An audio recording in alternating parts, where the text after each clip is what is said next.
Olá, sejam muito bem-vindos ao Ponto de Ebulição, podcast do Quintessa. Eu sou a Ana, sócia e co-CEO do Quintessa, aceleradora de impacto, onde eu me dedico há mais de 11 anos. E depois do sucesso da primeira temporada, onde a gente falou bastante sobre sustentabilidade nas grandes empresas, a gente resolveu gravar agora a segunda temporada do podcast. Agora a gente vai falar um pouco mais sobre filantropia. O nosso foco principal vai ser olhar para como institutos e fundações podem trabalhar junto a negócios de impacto, fazendo sua filantropia de uma forma diferente, inovadora e também que gere impacto na ponta. E para abrir a segunda temporada, eu tenho aqui duas grandes convidadas, a Célia Cruz e a Greta Salvi. A Célia, ela é diretora executiva do Instituto de Cidadania Empresarial, o ICE, e ela está dedicada desde 2012 à agenda de investimentos e negócios de impacto, tendo antes passado pela Choca, pela GV, pelo IDES e também empreendido.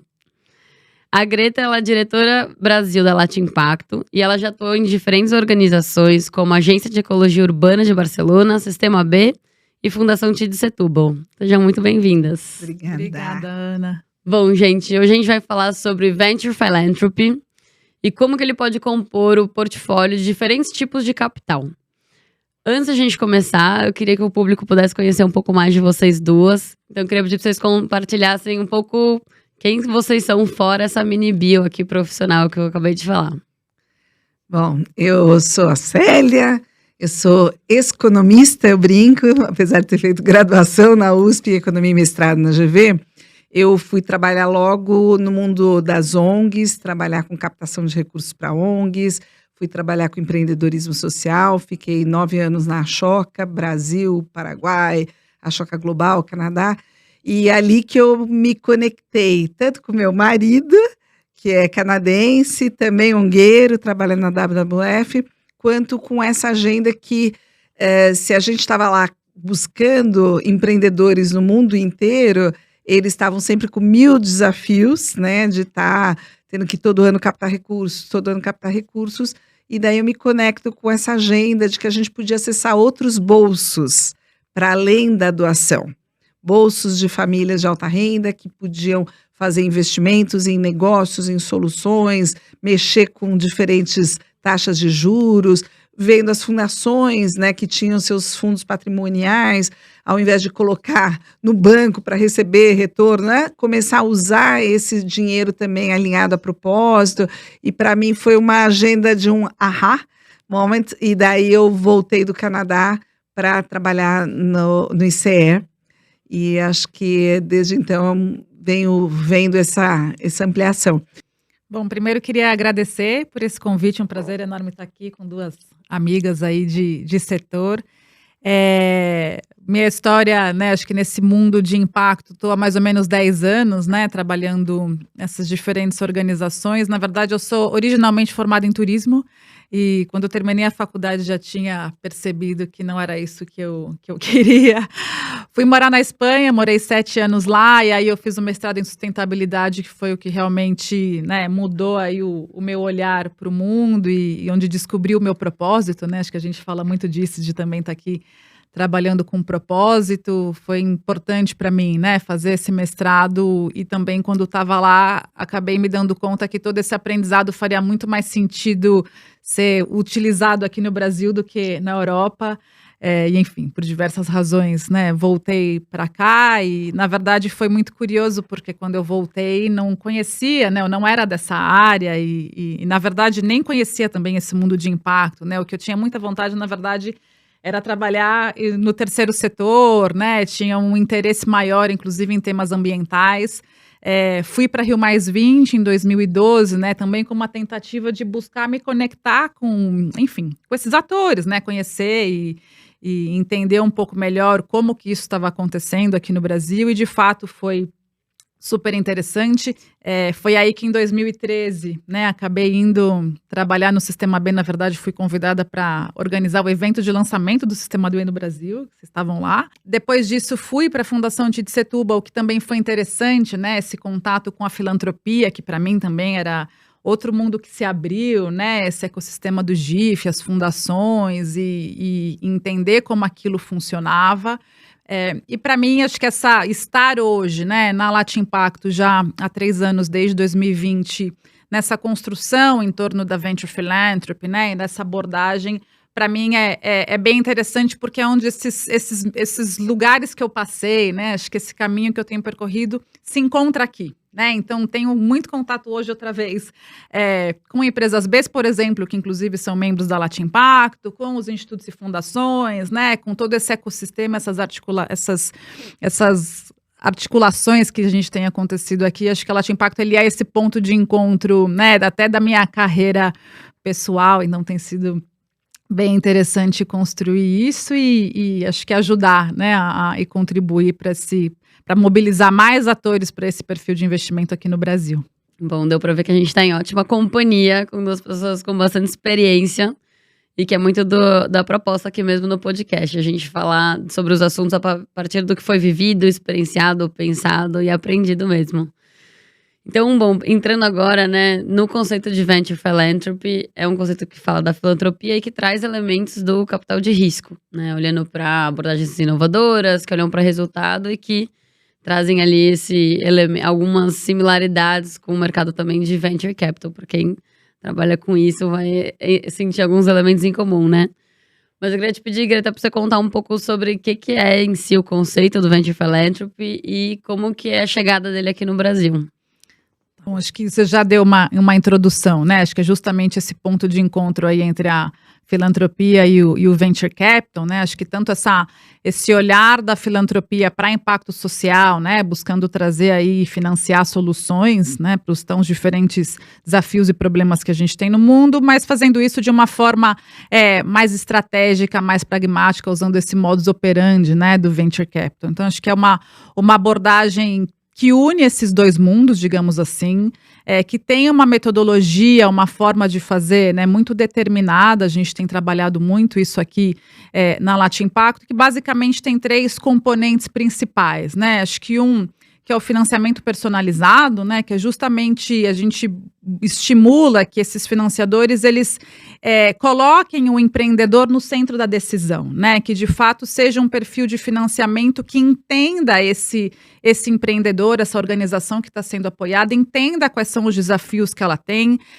qual é o problema que ela está buscando solucionar, que tipo de solução que ela está propondo para isso, e que esse financiador ele seja capaz também de entender qual é o perfil de capital que ela está preparada para receber, né? Então, a gente fala muito que, inclusive, a Venture Philanthropy pode ser usada para financiar, por exemplo, organizações sem fins lucrativos, que, obviamente, num caso como esse, tem que ser uma doação, né? Muito dificilmente uma organização sem fins lucrativos vai poder pagar algum tipo de retorno, mas, num caso de um negócio de impacto, é entender que estágio que esse negócio está, que tipo de capital ela está preparada, se tem que ser um empréstimo, sei lá, a juros zero, ou se já está ali preparada para um equity, né? Acho que é justamente uma lógica de entender com ela em que momento que ela está, o que ela precisa. Um segundo ponto é o apoio não financeiro, né? Porque justamente essa lógica de entender a organização, entender as dores do empreendedor, o apoio não financeiro, ele vem muito para contribuir para que, de fato, esse apoio ele tenha uma visão um pouco mais sistêmica, né? Que, de fato, ele consiga fazer um apoio financeiro e que o apoio não financeiro ele seja uma forma de complementar e potencializar, inclusive, esse impacto, né? Eu acho que o apoio não financeiro ele pode ser tanto um programa de aceleração, por exemplo, né? A gente vê isso, muitos fazendo isso, mas ter um assento no conselho, ajudar com acesso à rede, acesso ao mercado, ajudar eventualmente com, né, um planejamento estratégico ou entender com ele quais são os desafios que ele tem, sei lá, em questões jurídicas, em comunicação, em temas financeiros, né? Acho que a gente percebe muito que os empreendedores, eles têm muita clareza da solução que eles propõem, mas muitas vezes tem muitos desafios de gestão, né? Então, a Venture Philanthropy, ela traz quase que um olhar mais holístico, né? De trazer um apoio mais completo, quase que esse abraço, eu costumo dizer. E um terceiro ponto é a avaliação e medição de impacto, né? Acho que isso Célia falou muito disso também. Acho que esse mundo de impacto tem estimulado muito, né? Como é que a gente fala de impacto sem medir? A Venture Philanthropy traz isso também, tanto para medir o impacto que a organização está conseguindo gerar, né? Com a solução que ela propõe, mas também de você como financiador, qual que é o impacto que você está gerando nessa organização apoiada. Acho que tem um ponto super importante que é uma visão de longo prazo, né? E para isso a avaliação e medição de impacto ela é fundamental, né? Para acompanhar esse apoio ao longo desse tempo, entender quais são as fases. Acho que pensar nesse plano de, não sei, 3, 4, 5 anos, né? Entendendo quais são os marcos, né? Quais são os resultados esperados ao longo desse tempo. Um elemento que a gente usa muito também é uma estratégia de saída, né? Então, a Venture Philanthropy, seguida à risca, desde o momento que você assina o contrato, né? E pensando nesse plano de ação ao longo desses anos, como é que já nos últimos anos esse financiamento prepara a organização para quando ele não existir mais, né? Para quando esse financiador não estiver mais. Como é que ele apoia a organização a seguir sem esse investimento, com outros investimentos, enfim. Acho que tem uma visão realmente muito de ter esse cuidado, né? Então, acho que isso de uma forma introdutória. Gosto muito do que você trouxe, né? No conceito, porque no fundo é uma forma de agir e que ela pode vir antes, depois, ela pode ser transitória, ela pode ser, né? Ela compõe com o momento da organização, né? Como você contou. Exato. É muito legal. Sé, vou voltar para você. Que acho que quando a gente fala de alguns conceitos novos, normalmente nossa mania, talvez, né? Falar, então isso é melhor do que tal outro. E sei aqui que nós três já concordamos de que não, né?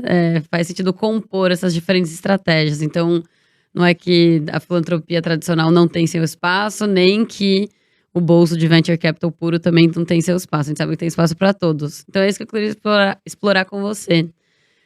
Qual que é o papel que você acha que o Venture Philanthropy pode ter dentro desse portfólio, assim, de tipos de capital? E quais gaps e desafios do ecossistema o Venture Philanthropy pode ajudar a destravar? Bom, eu vou tentar, né, dialogar a partir também dessa fala da Greta, que eu acho que a gente, nessa linha, né, de que não é o inovador ou o tradicional, mas dizer a filantropia mudou. E a gente não está se dando conta de que ela mudou e já faz algum tempo, né? Então, como é que a gente traz todo mundo para essa página de que dentro da filantropia, uma coisa que eu gosto e que dialoga muito com o Venture Philanthropy primeiro, é esse olhar para o empreendedor.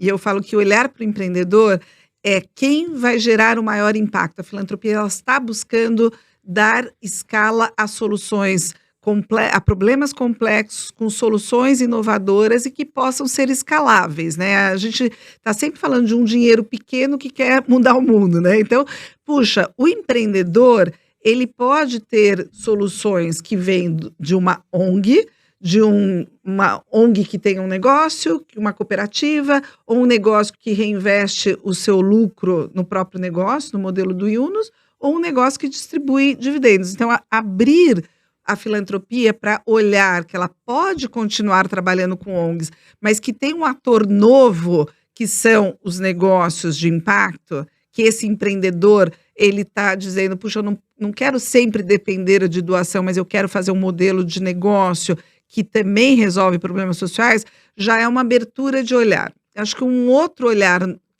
que chega, né, para esse campo da filantropia você pode usar diferentes instrumentos financeiros. Então, aquela primeira fase que a Greta traz do Venture Philanthropy, de usar o capital, o seu capital pode ser usado nessa jornada do empreendedor. Num primeiro momento, talvez ele precise de uma doação para fechar o seu modelo de negócio, para entender como é que ele vai vender, como ele não vai vender, aonde que ele vai, para quem é o seu público-alvo, como é que ele fecha o seu modelo de negócio e tal. Ele pode, em seguida, ele fala, puxa, já doei, e agora ele precisa acessar um capital maior, talvez de um banco. Puxa, será que eu posso usar o meu dinheiro como um garantidor para reduzir a taxa de juros? Será que eu posso fazer um empréstimo para ele? Ou será que eu posso pegar um dinheiro do meu fundo patrimonial e virar sócio de um negócio, em vez de eu investir numa empresa, no banco tradicional, em qualquer tipo de empresa, por que não alinhar a propósito? Então, esse uso de instrumentos financeiros, ele já, assim, a minha primeira leitura é de quase 15 anos atrás, o Lester Salomon, da Johns Hopkins, mostrando que no mundo inteiro a filantropia tinha já ido para um outro lugar de usar instrumentos financeiros. Então, acho que aí, para mim, foi uau, mudou.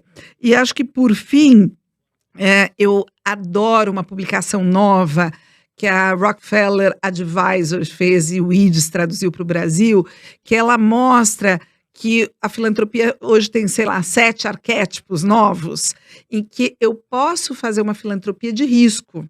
Então, se eu escolho investir em 10 negócios, que talvez 5 vão dar certo, eu estou arriscando no modelo de, né, usar o meu capital e arriscar. O ICE fez, junto com o recurso do BID, a gente investiu em 16 negócios, numa linha bem de diversificação de portfólio, trouxemos famílias para co-investir.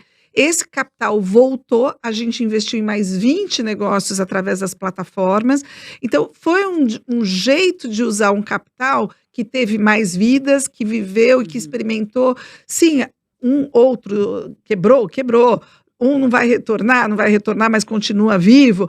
Mas a gente teve negócios que resolveram problemas na área de saúde durante a Covid, que escalaram seus modelos em educação, com inteligência artificial.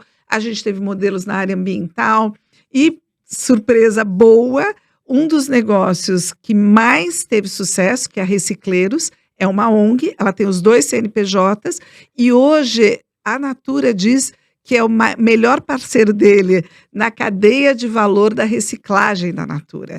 Então, eu acho que a gente está vendo que existem modelos de negócios bem distintos, instrumentos financeiros bem distintos e arquétipos dessa filantropia. Eu posso fazer uma filantropia de risco, eu posso ajudar a ser também um construtor de campo, né? Eu falo que isso misturou arquétipos, porque a gente está ajudando a fortalecer ecossistemas em 6 cidades do Brasil, trabalhando numa visão sistêmica, com inovação social, com 8 diferentes atores.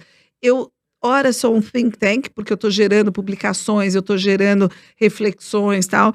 Ora, eu sou um comunicador, porque a gente precisa disseminar o que a gente está fazendo. Então, eu acho que a gente está construindo uma fase nova da filantropia, usar novos atores, além do próprio empreendedor de negócio de impacto, ela também está trabalhando com novos dinamizadores, que são atores novos que estão fortalecendo esse ecossistema, que vão trabalhar com avaliação de impacto, que vão acelerar, então aqui a Quintessa, fazendo o seu papel, né, de aceleração, incubação, mentoria, conexão com o financiador. Isso é um novo dinamizador desse ecossistema que não existia há 10, 15 anos atrás. Acho que é legal isso que você traz também, porque no fundo abre mais portas possíveis das pessoas se conectarem com a pauta também, né? Porque não é, ou é o meu bolso aqui que só olha para impacto, mas não vai ter nenhum tipo de retorno, ou é aquele que eu vou cobrar taxas de retorno mais agressivas ali, né? Para compor meu portfólio.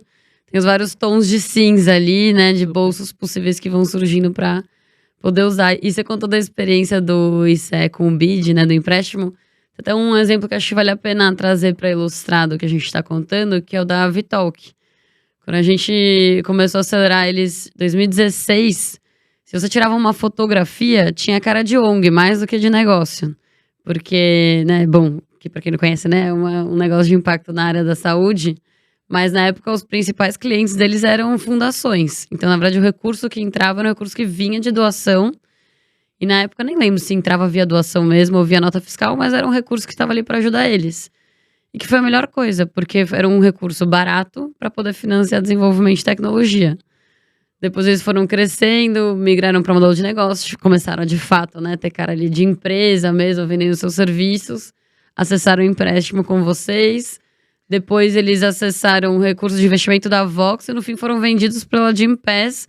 Todos os capitais foram importantes para cada momento do negócio. E o tempo todo ali, afincos, né, gerando impacto. Teve durante a pandemia toda a parte com o Ministério da Saúde. Então, acho que é legal também esse exemplo, mudou o modelo que hoje é com saúde mental, né? Então, Sim. Mudou totalmente, né? Quantas vezes o Mike e toda a turma teve que repensar, né, desde o propósito até o modelo de negócio. Vocês ajudaram muito nessas diferentes fases.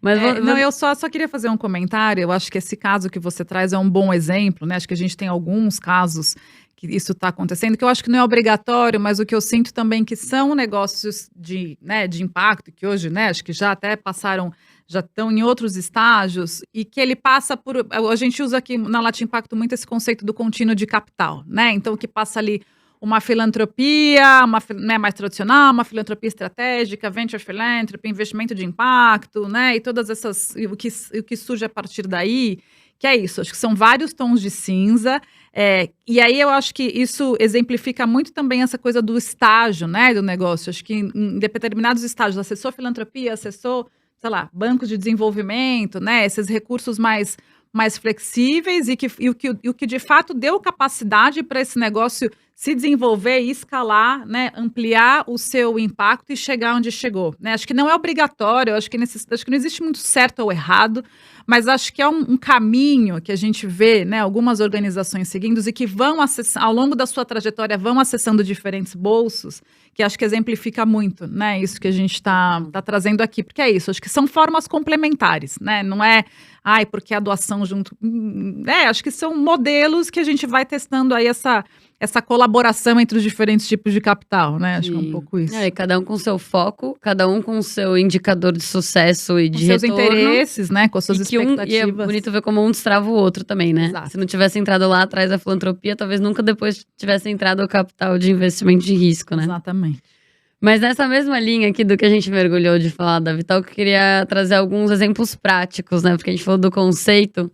E talvez quem está tendo contato pela primeira vez esteja falando, mas na prática como isso pode acontecer? E vocês têm uma publicação que eu gosto bastante da Latin Impacto que mostra esses exemplos, né? Tanto o Brasil quanto a América Latina. Então, Greta, queria te pedir para contar um pouco de alguns exemplos, assim, né? De como que esse conceito pode se aplicar na prática. E também, à luz dessa publicação, se para você aparece já alguma tendência, assim, dessa aplicação na prática aqui no Brasil. Uhum. Eu acho que essa publicação é uma publicação que a gente tem onde a gente sistematizou muitos casos, né? E, na verdade, quando a gente começou esse trabalho em 2020, né, que é uma publicação onde a gente quis entender esse ecossistema de impacto na América Latina, né, de uma forma mais qualitativa, a gente hoje tem em torno de 60 casos sistematizados que passam por diferentes atores, por diferentes temas, por diferentes tipos de capital implementados, apoiando, né, diferentes causas, regiões, países. Então tem uma série de critérios ali que traz uma diversidade. E eu lembro uma vez que alguém me falou, mas nem todos esses casos são venture philanthropy. E acho não é disso que se trata. A gente não está aqui para dizer o que é, o que não é, ou colocar um selo, um carimbo do que é, o que não é venture philanthropy, né? Eu acho que, de certa forma, aquele tripé que eu trouxe no começo, né? Acho que é uma orientação aí de práticas que podem ser implementadas para que esse investimento, para que esses recursos financeiros e não financeiros sejam usados de uma forma mais estratégica. Isso, acho que tem muita inovação acontecendo no sentido de coisas que têm sido implementadas por esses diferentes atores, mas que não necessariamente seguem à risca todas essas recomendações da venture philanthropy, né? Então, acho que esses casos é uma coisa que vale a pena dar uma olhada para inspirar, né, como isso vem sendo feito. Eu acho que uma das coisas importantes tem uma variedade de atores, né, que estão fazendo isso, então desde atores públicos, bancos de desenvolvimento, né, ou organizações que tem aí alguma relação com governos, os próprios institutos e fundações, né, acho que estão olhando para isso aí até como uma forma de ter algum tipo de rentabilidade no sentido de conseguir manter vivo esses recursos, né, esses fundos que eles têm. As próprias empresas olhando para isso, né, acho que de uma forma também de como isso pode ser eventualmente complementar, por exemplo, ao ESG, né, ou complementar a responsabilidade social corporativa, as iniciativas dos institutos e fundações empresariais. Os próprios investidores de impacto, né? Acho que a gente tem visto aí investidores que historicamente estão aí olhando, acho que a diferença da venture philanthropy com investimento de impacto é o que a gente usa aqui, né? Sem querer ser a dona da razão, mas acho que a venture philanthropy tem muito essa abordagem do impact first, né? Do impacto primeiro, de buscar que é um perfil de investimento que até pode ter retorno, mas que busca o impacto em primeiro lugar. O investimento de impacto, aquele mais clássico que a gente conhece, ele busca o retorno, né? Ele precisa garantir, ele faz investimentos em negócios que já estão em estágios mais avançados, que são menos arriscados, e o que o retorno ali, ele é uma prioridade, né? Os investidores, eles são investidores que estão com menos apetite a risco, eu acho que a gente pode dizer assim. Então, a gente tem visto também investidores de impacto olhando para a venture philanthropy no sentido de como é que a gente usa essa abordagem para desenvolver esse pipeline, né? Porque uma das coisas também que a gente foi percebendo, acho que a gente está nessa agenda aqui no Brasil há mais tempo, tem muito essa reclamação, né? Falar, ai, não tem pipeline, né? Ou como é que esses negócios ainda são muito, né, em estágios muito imaturos ou muito arriscado. Então, acho que é justamente nesse lugar que entra. Eu achei ótimo isso que você trouxe do desenvolvimento de pipeline. É um assunto que a gente até lá no Quintessa começou há alguns anos a levantar, que era, né, quem paga a conta para desenvolver esse pipeline de negócio de impacto. E é isso, a gente está falando de inovação, filantropia, mas no fundo tem vários outros conceitos juntos, né, que andam junto para ser amadurecidos. No fundo é isso, né? Muitas vezes você vê o recurso querendo financiar a inovação, mas se comportando não de forma inovadora também, né, ou não aderente a risco, que nem fica até paradoxal, né? Mas quero avançar com você nessa linha, assim, da gente contar dos exemplos práticos. E até o exemplo que eu quero abordar com você vai bem nessa linha do que a gente estava falando, né? De desenvolver esse pipeline. Que é a jornada de Venture Philanthropy que a gente fez juntos, né? Entre Quintessa e associados do ICE. E que acho que, né, traz para as famílias tanto essa experiência prática, né? Vivencial no assunto que a gente está falando. Mas o que a gente fez na ponta foi, de fato, acelerar 5 negócios de impacto. Um deles, inclusive, é a Recicleiros, né? Que você mencionou. Então, eu queria que você contasse um pouco nesse viés, assim, né, um pouco do, talvez, o papel que vocês viram desse programa, né, que ele poderia ocupar ali na oferta das famílias, mas também sobre como que você entende que as famílias empresárias podem se engajar nesse nosso assunto de hoje. Eu acho que, complementando um pouco, que antes de ter um pipeline, a gente precisa ter um ecossistema, né, que nem a gente fala assim, precisa ter uma vila para cuidar da educação de uma criança, a gente precisa ter um ecossistema para cuidar de uma criança, né? E eu acho que tem uma referência para todos que quiserem entrar nesse ecossistema, é olhar um pouco as recomendações da Aliança pelo Impacto, que a Ana é nossa conselheira, e nas recomendações eu acho muito importante olhar para as primeiras duas, que fala que se o ecossistema São Paulo, Rio e o nacional, eles avançaram muito, quando você sai desse eixo Rio-São Paulo, os ecossistemas não estão estruturados ou não estão fortalecidos. Então, o que acontece? Você está lá no norte, buscam a Quintessa para fazer aceleração. Você está lá no norte, buscam a Dínamo para fazer um instrumento financeiro inovador, a TRE para fazer um instrumento financeiro inovador. Então, como é que a gente olha para o Brasil e entende que quando você está na Amazônia, ou quando você está no sul, sudeste, precisa fortalecer esse ecossistema. Então, numa leitura rápida, para quem não tem, a primeira recomendação é fortalecer ecossistemas locais. E a segunda recomendação é fortalecer os dinamizadores. E eles precisam de capital filantrópico. Então, o ICE montou essa coalizão pelos ecossistemas de impacto. São hoje 11 cofinanciadores, ou seja, de novo, a filantropia entra num olhar de junto fazemos mais, de juntos estruturamos nacionalmente, de juntos a gente fica 5 anos num projeto. E poucas vezes você vê a filantropia entrando com o compromisso de doar por 5 anos. Então, e aí a gente está no norte, em Belém, e aí já olhando para a COP, toda essa potência da bioeconomia, nordeste, com um olhar muito também de empreendedores de periferia, Brasília, olhando muito para a política pública, Campinas, olhando para a tecnologia, Paranaguá, olhando junto com Belém para essa questão da bioeconomia e toda a questão dos biomas brasileiros, e o Porto Alegre, junto com Campinas, olhando muito para a tecnologia e tal. E cada um com as suas vocações, mas cada um, todo mundo junto, sabe? É todo mundo junto ao mesmo tempo, em todos os lugares.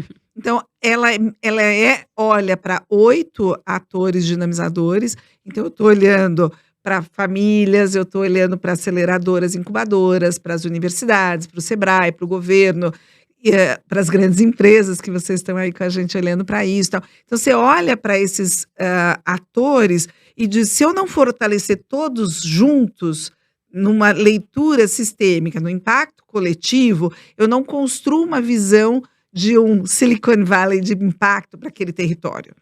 Então, acho que só esse gancho para entrar agora, então, nesse tema do papel das famílias, que a gente percebeu que também, em 5 anos que você entra com uma filantropia mais robusta, na saída você precisa deixar como legado novos financiadores.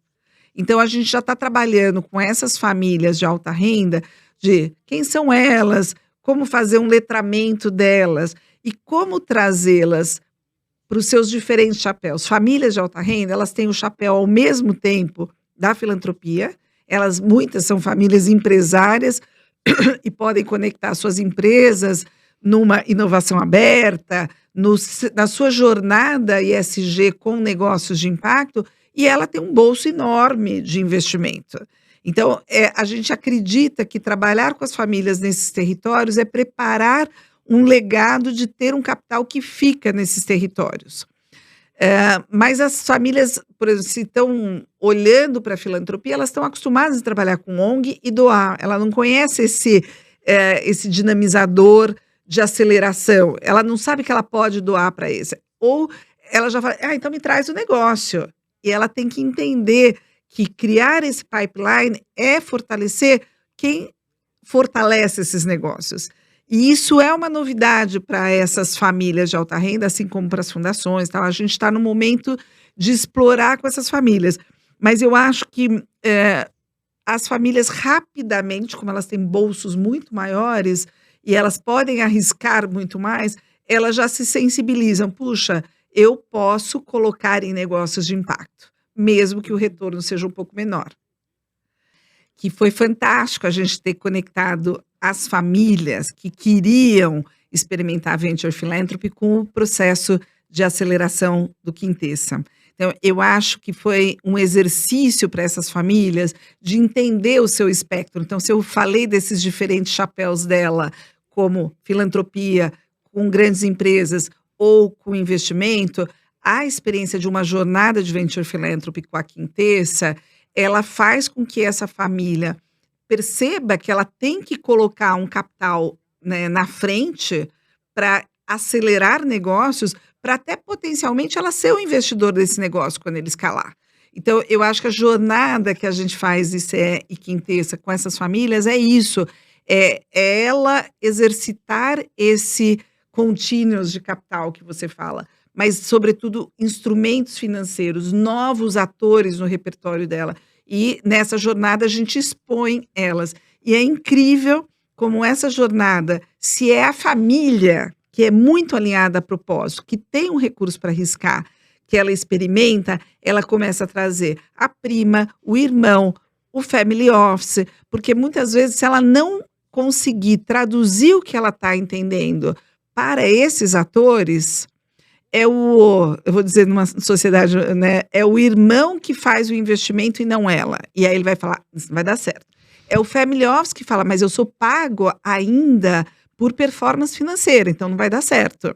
Então, você começa a ter que trazer também esses atores no entorno das famílias. E a jornada Venture Philanthropy possibilita isso também. Então, acho Perfeito. E é legal mesmo, porque de lá saíram casos práticos, né? De negócios que entraram sem nem modelo de negócio definido e depois captaram com fundos de investimento. Então, de fato, deu para ilustrar ali para as famílias o papel, né, de cada capital. O papo tá ótimo, mas a gente tá chegando já no fim dele. Eu vou fazer um 2 em 1 aqui de uma pergunta para vocês.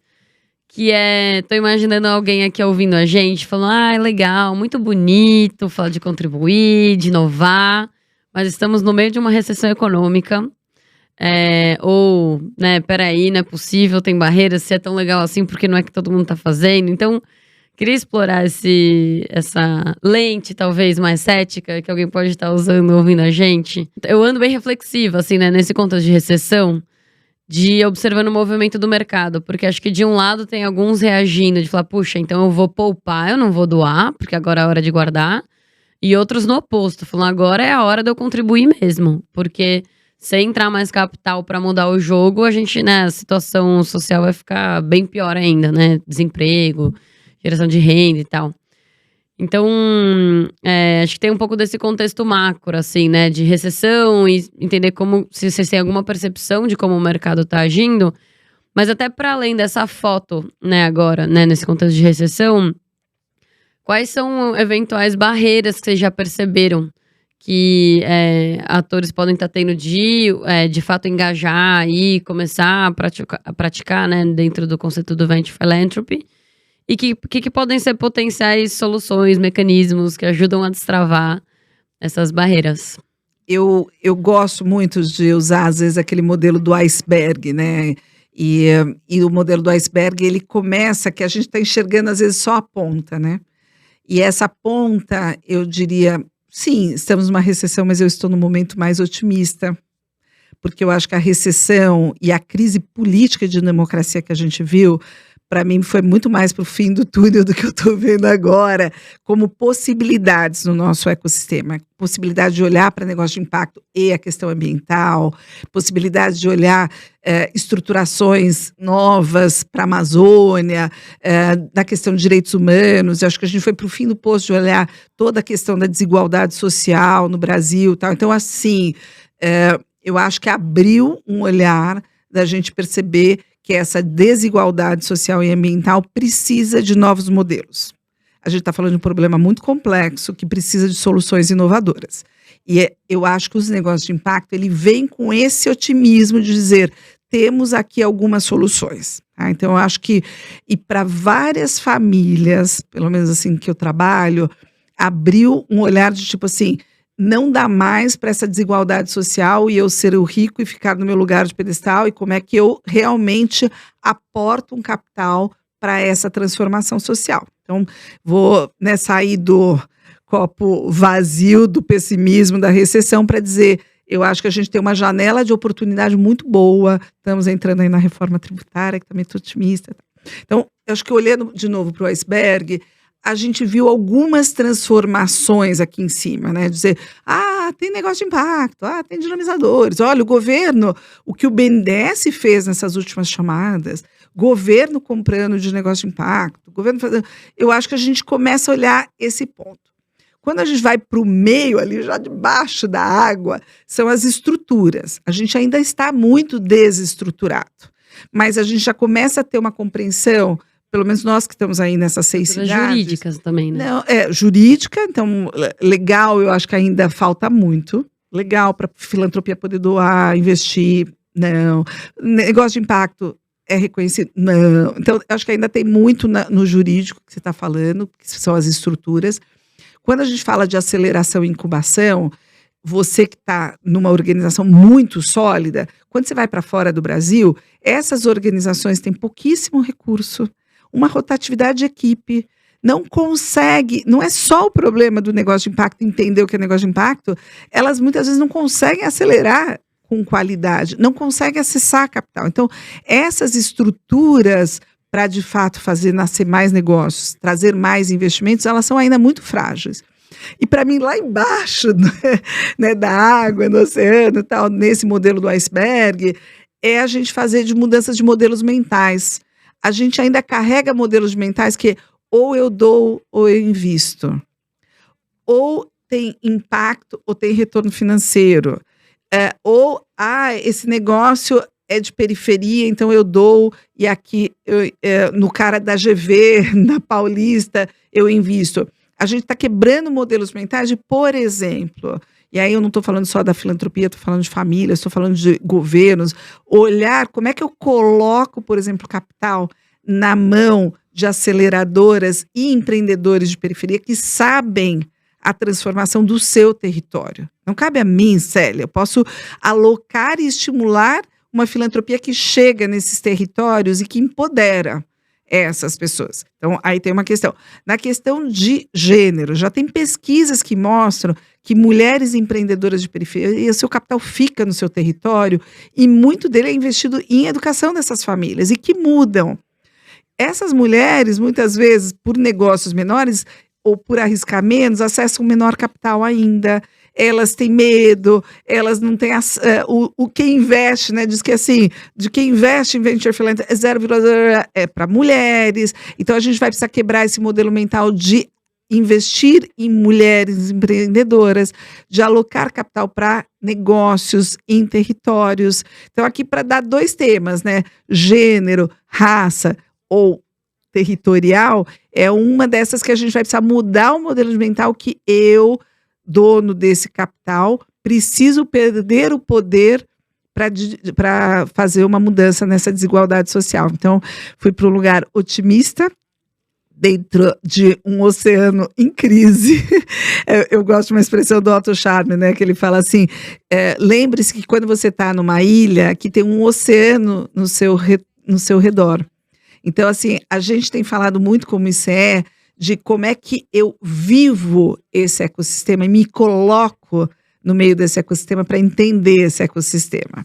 Então, nos expor para sair desse lugar lá de cima do iceberg, para pensar essa mudança de modelo mental, é talvez o nosso maior desafio e é onde me motiva a continuar trabalhando com famílias de alta renda, trabalhar com empresas que estão enxergando essas transformações, e tem tantos intraempreendedores, tem tanto CEO, tem tanto donos de empresas que estão enxergando que a gente precisa fazer uma mudança em escala para reduzir essa desigualdade social. Gosto muito do que você está trazendo. Na primeira temporada até foi engraçado de ver isso, porque a gente tinha os temas, né? Tipo as metas, a inovação aberta, né? Tinham temas assim, alguns técnicos, né? Ou mais frios, mas quase todo episódio também a gente terminava as pessoas, os modelos mentais, as crenças, os medos, as barreiras internas, porque no fundo são pessoas agindo na sociedade, mais do que atores e setores, né?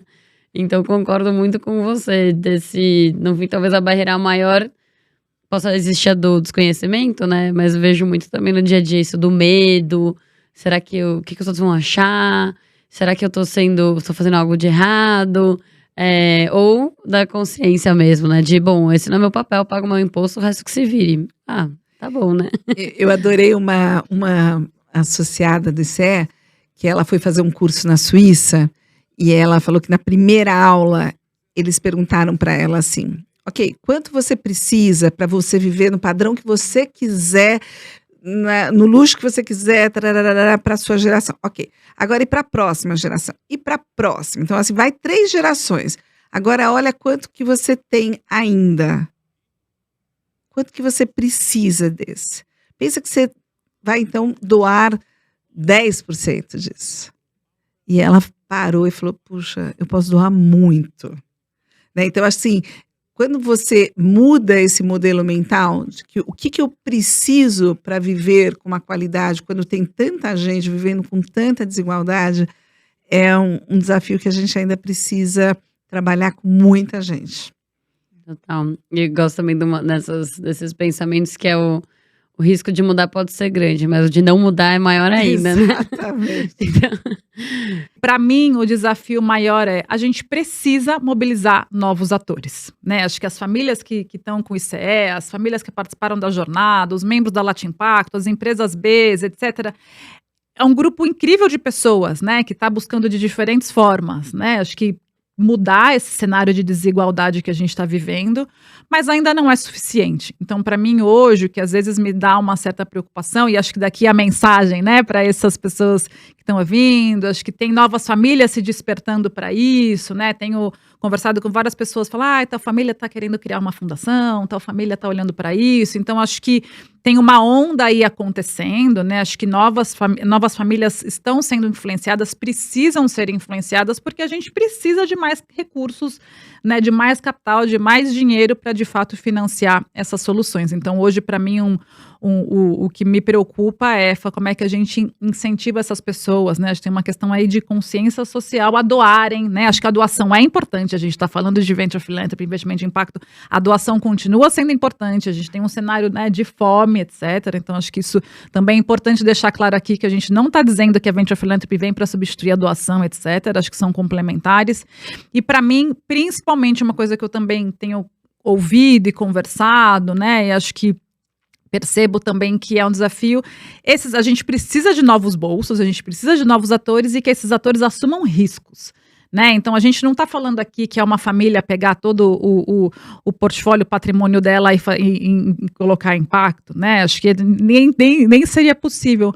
Mas eu sinto que e os próprios family offices, por exemplo, já conversei com vários e às vezes fico um pouco decepcionada, porque eu acho que os family offices poderiam pegar uma porcentagem pequena, não estou falando, né, fazer uma transição 100%, mas 1%, 2% que seja, e colocar esse capital de risco, né, colocar nesses modelos financeiros inovadores que a gente vê acontecendo por aí, que tem um retorno mais baixo, mas que pode gerar um impacto muito alto. Então, assim, o que eu vejo também é muitos fundos sendo criados, né? Acho que blended finance, etc., mas também com um desafio de captar, né? Com um desafio de captar esse capital mais catalítico, mais paciente. Então, para mim, acho que o ponto de atenção é como é que a gente destrava bolsos que tenham essa disponibilidade. Eu acho que as famílias é um desses atores, né? Via family office, via pessoa física, via instituto e fundação. Mas a gente precisa formar esses investidores com apetite a risco e com essa consciência do impacto que esse risco pode gerar, né? Acho que de solução, de pipeline, de impacto, de empregos, de tantas coisas, né? Então, acho que, de fato, isso para mim é um ponto, né? E não quero ser aqui negativa, mas acho que também aproveitar esse espaço para convidar, né? Essas pessoas, essas famílias, esses potenciais filântropos a também olharem para isso, né? E acho que uma mensagem de que acho que um recurso, muitas vezes, que para ele é pequeno, né? Que 10%. 5 ou menos, né? Então, acho que a sensação que eu tenho hoje é que a gente tem muita coisa legal acontecendo, mas que ainda são pequenas, né? Se você pensa o edital do BNDES, 90 milhões de reais, o que são 90 milhões de reais para o BNDES? Mas destrava, né? Que destrava e que tem um potencial de gerar aprendizado, né? De fato, de mostrar para o mercado que isso funciona. Eu acho que esse é o momento que a gente está hoje, de mostrar para o mercado que isso funciona, que dá certo, que é arriscado, mas que esse risco pode gerar impacto. Então, acho que esse é o momento que a gente está vivendo. Vou deixar, então, para os ouvintes uma meta. A gente tinha criado essa meta em 2015 para famílias de alta renda moverem de 1 a 3% do seu portfólio para produtos de impacto. Naquela época só tinham produtos de 1 milhão e tal. Hoje em dia tem produtos a partir de R$50. Então, é uma meta factível para todos nós. E quando a gente somar pessoas normais com pessoas com mais poder aquisitivo, isso dá um volume muito maior para impacto. Então, que se somará a um volume muito maior do que hoje a filantropia move, né? Então, acho que tem uma chamada aí boa para todos os seus ouvintes. Muito bom, gente. Obrigada por toparem o convite. Obrigada por compartilharem toda a experiência e conteúdo. Eu fico ouvindo vocês e, né, por já conhecer há alguns anos, sei a camada de vivências que estão por trás de cada frase e opinião. Mas acho que esse é o nosso primeiro episódio da segunda temporada, então ele abre aí várias caixinhas, pensamentos, reflexões e conteúdos também pra gente explorar nos próximos. Obrigada por estarem aqui com a gente, então, e obrigada também a quem ouviu o podcast. A gente se vê no próximo encontro. Obrigada, Ana. Obrigada, Célia. É um prazer estar aqui com vocês. Obrigada, Quintessa! O roteiro dos episódios foi feito pela Paula Caione, com a minha contribuição, e a edição e a gravação foi feita pela Wen Produtora.